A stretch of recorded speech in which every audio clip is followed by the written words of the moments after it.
Radio Sucesos 101.7 FM presenta su noticiero Sucesos con Milton Pérez y Verónica Larrea. Un periodismo libre para una democracia plena. Los hechos y las opiniones de los sucesos que marcan nuestro tiempo.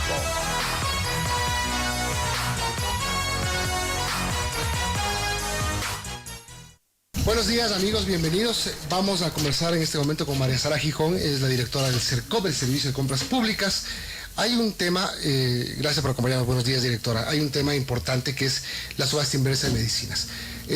Durante todo este año ha sido complicado que los hospitales estén abastecidos, la queja de la gente ha sido diaria y las necesidades muchas.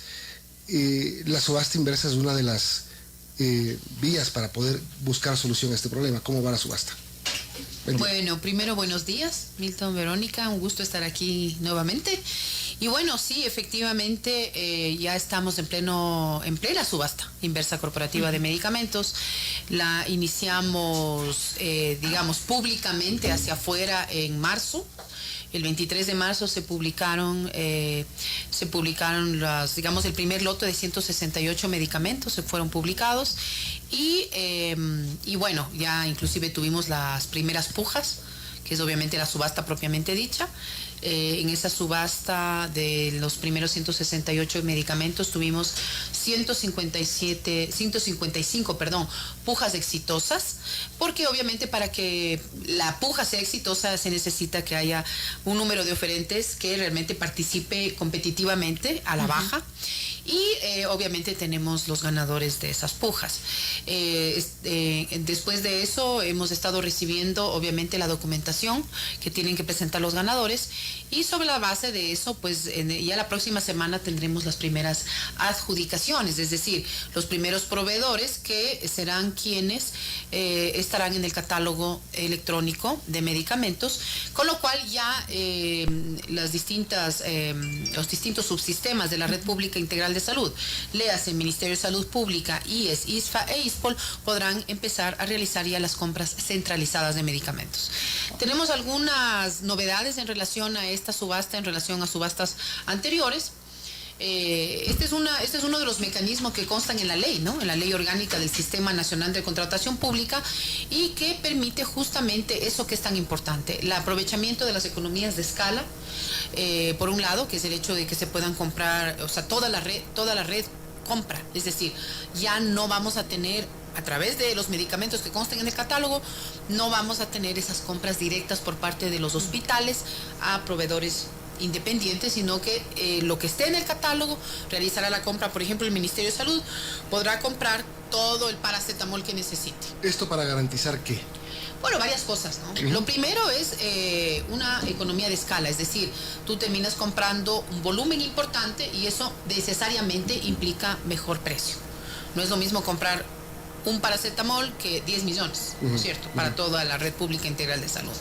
Lo primero es eso. Lo segundo es que la subasta inversa corporativa de medicamentos es un mecanismo a través del cual la Red Pública Integral de Salud y el CERCOP escogemos los proveedores que estarán con sus medicamentos en el catálogo sobre la base de unos requisitos súper exigentes.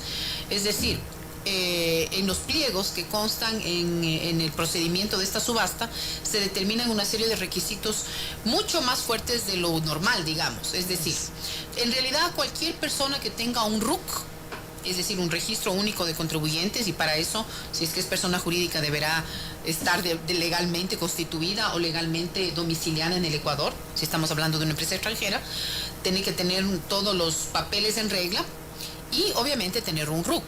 Para poder participar en el mercado público, es decir, en la compra pública en el Ecuador, debe cumplir una serie de otros requisitos, ¿no? No solamente contar con el registro único de proveedores, sino estar al día con todas las instituciones del Estado.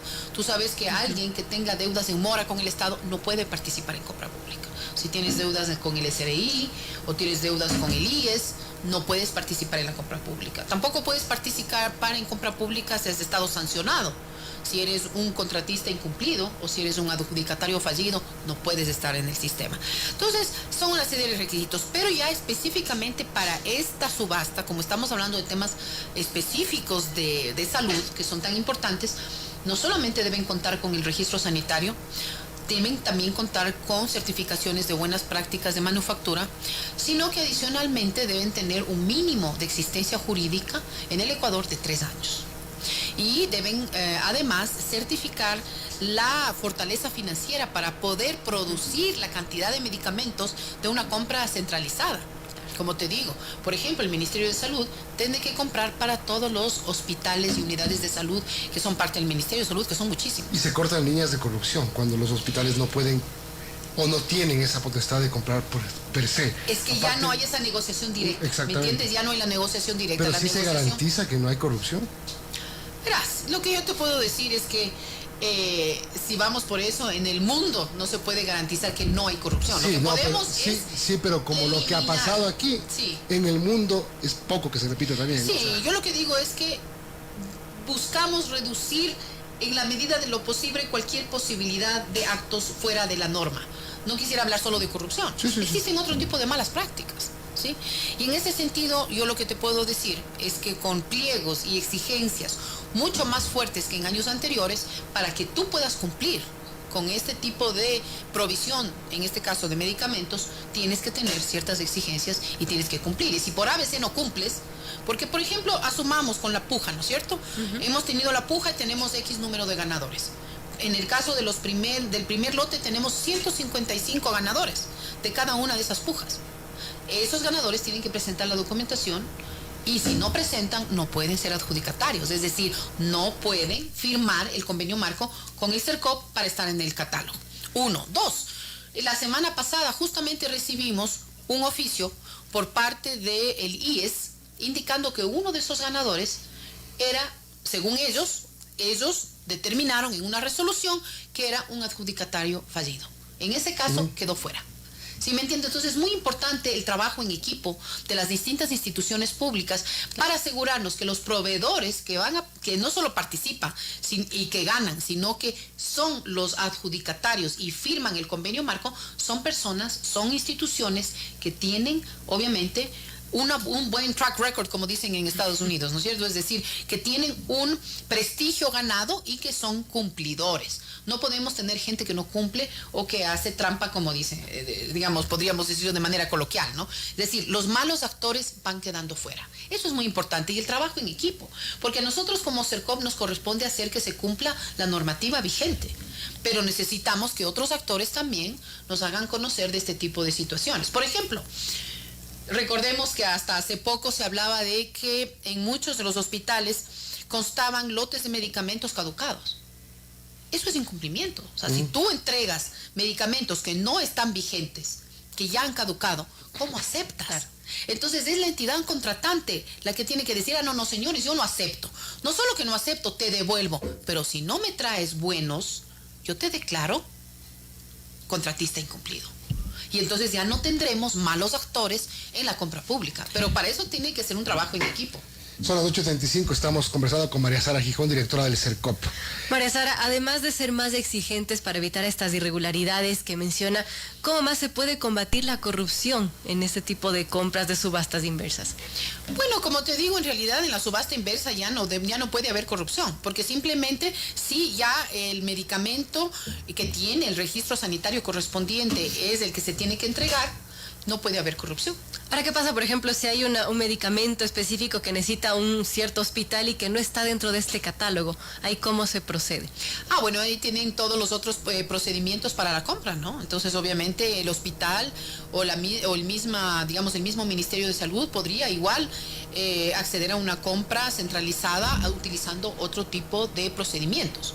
O los hospitales específicos, digamos que hay algún hospital especializado en cierto tipo de enfermedades, por ejemplo, o que es muy especializado, puede hacer uso de la subasta inversa institucional, que también, consta en la normativa vigente. Esta subasta inversa, ¿cuándo va a terminar?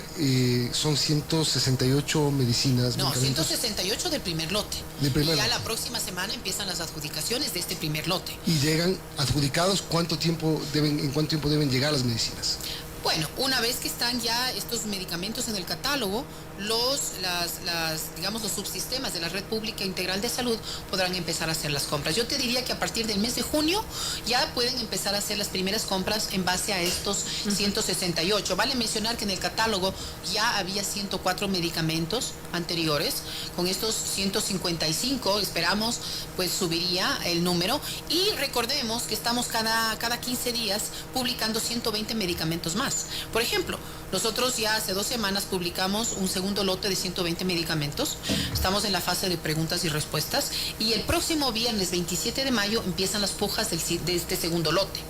Y así, la próxima semana, el 24 de mayo, viene la publicación del tercer lote de 120 medicamentos. Es decir, nosotros vamos avanzando. La señora ministra de Salud el año pasado nos hizo llegar una lista de 781 medicamentos que nosotros debemos, incluir dentro de esta subasta inversa corporativa. Es el número más grande de medicamentos que se ha subastado en la historia del Ecuador. Eso es muy importante. Nosotros contamos con precios referenciales unitarios, que es el precio sobre el cual empieza la puja hacia la baja, de 684 medicamentos ahora mismo. Por lo tanto, nosotros ya estamos en este procedimiento de subasta de estos 684 medicamentos. Siempre puede pasar cosas como, por ejemplo, que se publica, se adhieren y el rato de la puja solo asoma un oferente. En ese caso, no puede haber puja propiamente, puede haber una negociación. Y hay casos en que ya no se presentan los oferentes en rato de la puja, se declara desierto y se vuelve nuevamente a identificar. Puede ser que el precio referencial unitario no sea el adecuado para ese medicamento en este momento del mercado. Recordemos que el mercado cambia todo el tiempo. Puede ser que hayan subido los precios de los insumos, etcétera. En todo caso, respondiendo a tu pregunta, Milton, perdón por haberme dado un poco la vuelta, pero ya para el mes de agosto, septiembre, tendríamos terminada esta primera fase importante, esperemos, de 684 medicamentos, y yo te diría, ya desde el mes de junio, fines de junio, ya podrían empezar a hacer las primeras compras sobre estos 155 medicamentos, más los 104 que ya están en el catálogo, ¿no? Y solamente para que quede claro, la subasta inversa no es un procedimiento que se lo haga siempre, ¿no? Es la tercera. Es la tercera. 2011, 2015... 2012, 2016 y ahora en el 2011, empieza en el 2015. Y ahora en el 2022 tenemos esta subasta. La duración de los convenios marcos es de 2 años. ¿Sí? Así que durante 2 años los medicamentos, estarían en el catálogo, y terminado ese periodo, obviamente se pueden renovar estos convenios marco, o en su defecto, dependiendo de si alguno de los proveedores dice, miren, ese precio ya no me conviene, me salgo del catálogo, se puede restablecer, el procedimiento para seguir cambiando, las condiciones específicas de ese medicamento en el catálogo. Es importantísimo, entonces, una cosa. Tienen que ser dinámicos estos catálogos. Tú no puedes hacer un catálogo y después olvidarte qué es lo que ha pasado. Recordemos que la última subasta fue la del 2016, en donde hubo muchos problemas porque no había estas exigencias que estamos incluyendo en esta ocasión, ni tampoco lo que estamos haciendo con ARCSA. Con ARCSA y con el Ministerio de Salud y junto con el CERCOP estamos visitando las plantas de producción de los ganadores de las pujas, justamente para verificar que tengan, la planta exista para empezar, obviamente, después que tengan todo lo que dicen ellos que tienen para poder tener el certificado de buenas prácticas de manufactura, y ARCSA, que es la entidad sanitaria correspondiente que brinda el registro sanitario, tiene que verificar que efectivamente esta producción de medicamentos sea la adecuada para contar con medicamentos de calidad. María Sara, entiendo que la inversión conjunta es de $500 millones. ¿Cuánto se ahorra el Estado en este tipo de subastas inversas? Bueno, yo no te puedo decir en total. Yo creo que a fines de agosto, septiembre, tendremos ya un dato más certero, pero te puedo mencionar de los primeros 168 medicamentos que tuvimos, como te dije, pujas exitosas de 155 de ellos. En esos 155 medicamentos con pujas exitosas tuvimos un ahorro proyectado del 47.34%. Así que ya una vez que los ganadores presenten toda la documentación, que ya lo han hecho, estamos en fase de verificación, tenemos ya un primer grupo de 34 que pueden ser ya adjudicatarios la próxima semana, y así irán avanzando. Ya podremos saber exactamente el monto exacto del ahorro, porque inclusive pasó algo interesante, como les dije, la semana pasada recibimos esta notificación por parte del IES, de este adjudicatario fallido, que obviamente quedó fuera, y como era ganador de alguno de las pujas, vamos al segundo, ellos tienen que entregar la documentación y ahí verificaremos ya el monto exacto del ahorro. Yo te digo que es importante el ahorro, y en este primer grupo el ahorro proyectado es de $124 millones. Solo en estos primeros 155 medicamentos. Así que yo creo que estamos avanzando, pero lo más importante, yo creo, es lo siguiente. Todo este procedimiento está siendo realizado de manera absolutamente transparente. Todos los ciudadanos y ustedes como medios de comunicación pueden tener toda esta información accesible a través del SOCE, que es el Sistema Oficial de Contrataciones del Estado. Nos pueden preguntar lo que necesiten, yo estoy siempre dispuesta a venir, a irles contando cómo avanza, y adicionalmente tenemos observatorios que están acompañando el procedimiento, están mirando, y si algo ven mal, porque siempre puede haber malos actores, pues obviamente deben actuar, deben informarnos, y así nosotros podemos intervenir de manera oportuna. Bien, son las 8:42. Registro civil, estos temas de otras áreas de compras públicas. Bueno, obviamente todas las instituciones del Estado deben hacer una adecuada planificación. ¿Y lo han hecho? Después estamos un año, ¿no? Yo te diría que lastimosamente muchas instituciones no han hecho una adecuada planificación. Yo creo que ya para este año 2022 definitivamente es diferente. Los años anteriores, el año anterior, el gobierno nacional recibió, la planificación y el presupuesto prorrogado. Otra cosa ya es el 2022. Creo que en algunas instituciones sí ha habido algunas dificultades presupuestarias. Esperemos que esto ya se resuelva y que todas las instituciones del Estado se pongan al día en la compra de bienes y servicios que se necesitan para que justamente, valga la redundancia, podamos brindar un servicio adecuado a los ciudadanos. Así que efectivamente esperamos ponernos ya al día en todos los temas, ¿no? Como Estado, como gobierno nacional.